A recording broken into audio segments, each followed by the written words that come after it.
The film opens in Vietnam in 1991 during a stormy night. International assassin Moody Dutton makes his way through the rain to a building. Once inside, he discovers a room filled with corpses, a grim scene from a gang massacre. Amidst the chaos, Moody encounters a scared young girl in a closet, holding a gun that misfires. He disarms her, helps her out, and names her Anna before leaving with her. Jumping ahead 30 years, a gangster rushes to a hotel where his boss's son, Anton, is supposed to be staying. Anton hasn't been in contact for hours, causing panic as his father is searching for him. Upon barging into Anton's room, the gangster finds Anton's friend Valley instead.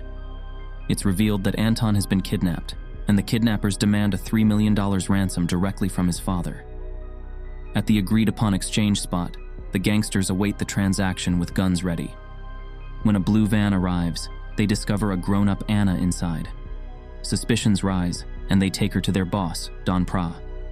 Despite threats and intimidation, Anna reveals a hidden blade, swiftly dispatching Don Pra and his guards.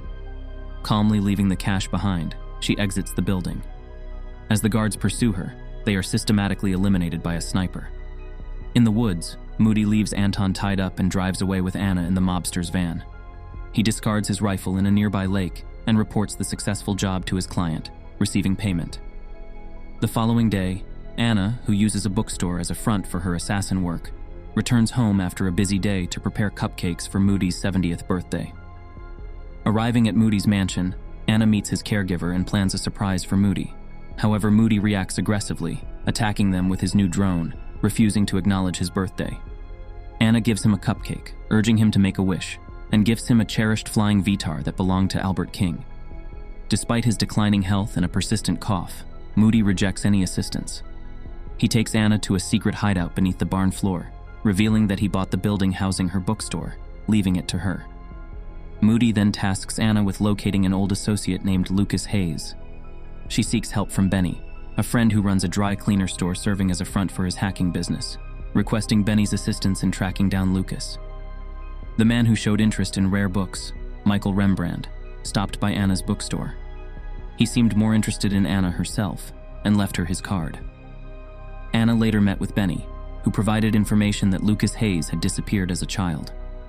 Benny handed Anna a drive containing detailed information about Lucas's whereabouts. Anna went to Moody's home to share the information, but discovered the caretaker dead. She found the guitar she had bought for Moody smashed, indicating a struggle. As she searched the house, she discovered Moody's body in the tub, having died from a shotgun blast to the face. Shocked and devastated, Anna found Moody's drone controller and turned it on, prompting the drone to fly to her carrying Moody's thumb drive necklace. Fearing for Benny's safety, Anna hurried to the dry cleaners but arrived too late, finding Benny's burnt body inside the cloth steamer. Returning to her bookstore to retrieve her stash, Anna was ambushed by men who arrived and opened fire, destroying her store with high-powered rifles. Anna avoids the bullets and hides behind a table. The men see just her legs and thought they successfully killed her. One man approaches to check and gets a bullet to his head. The other tries to escape, but Anna gets rid of him with ease. In her quest for answers, Anna starts looking for information about Lucas Hayes and his father, Edward, who was accused of selling chemical weapons and later assassinated. She starts to connect the dots between Edward, Moody's involvement in Edward's death, leading her to Vietnam.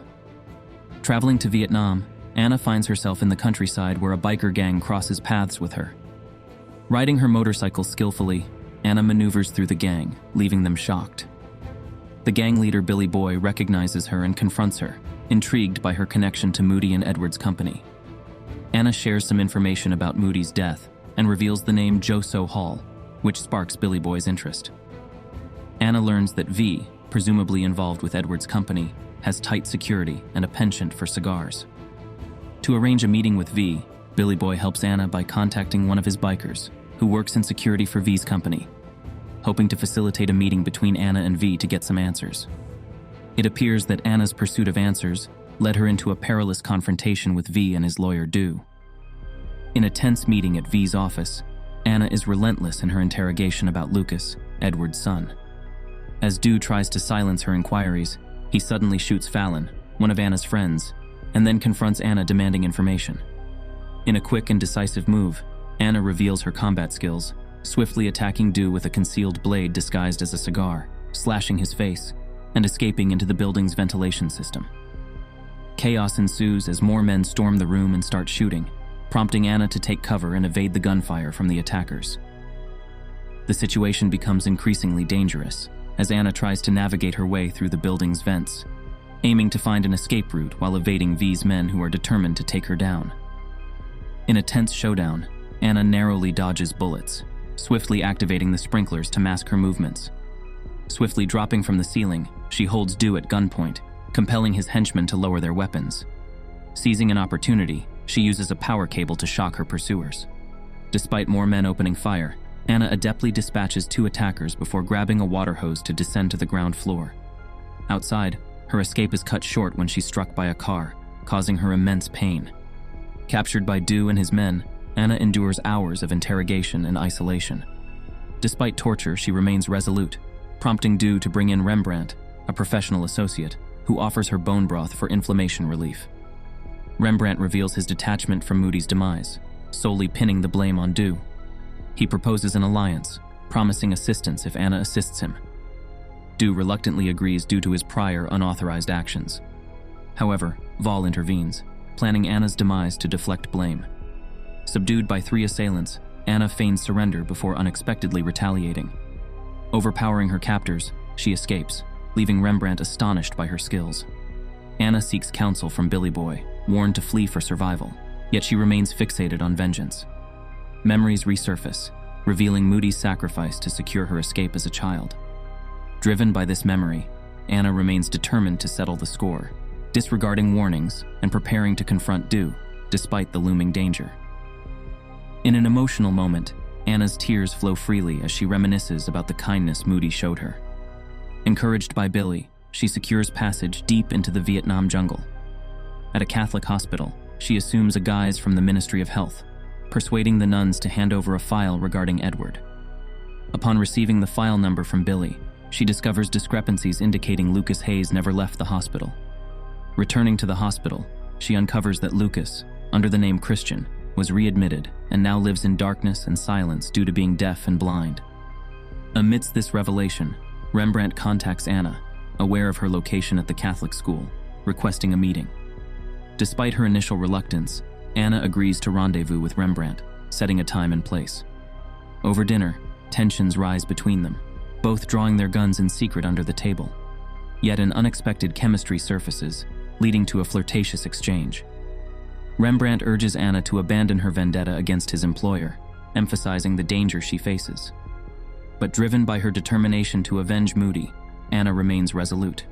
Their meeting concludes, and as Rembrandt leaves the restaurant, Du's henchman contacts Du, who greenlights a hit. Du informs Rembrandt of Anna's whereabouts, targeting her hotel room. The stakes escalate as Anna's pursuit of justice intersects with Rembrandt's allegiance to Du, setting the stage for an imminent confrontation. In a sudden turn, Rembrandt faces a surprise attack, engaging in a fierce battle against multiple assailants. Despite being outnumbered, his expertise prevails as he skillfully eliminates each aggressor.